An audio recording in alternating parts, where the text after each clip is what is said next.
This broadcast contains filthy language. Viewer discretion is imperative, yeah? Hiya there, it's Forrest Turner of Forrest Turner Investigates fame. Today I'm going to get to the bottom of a hot topic conspiracy theory that's been simmering on the internet.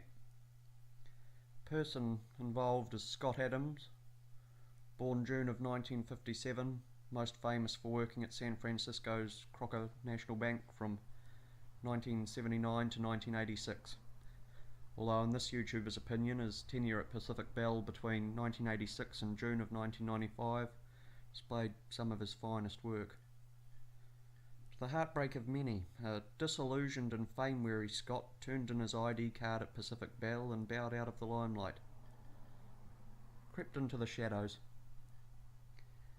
spending his twilight years drawing pictures, rather cartoonish nature, writing books, making new friends.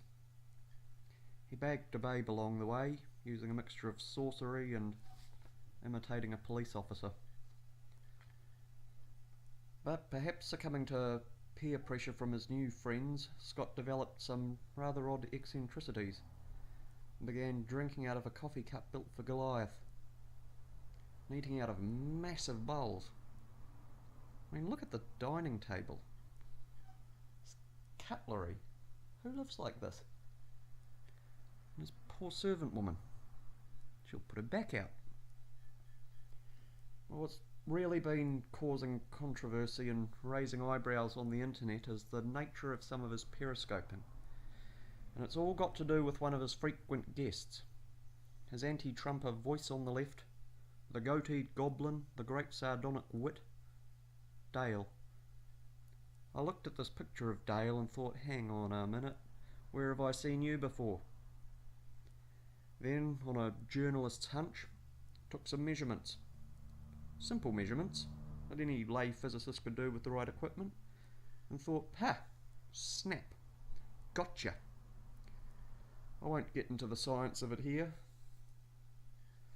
You don't need too much imagination to see that Scott and Dale could very easily, very easily, be the same person.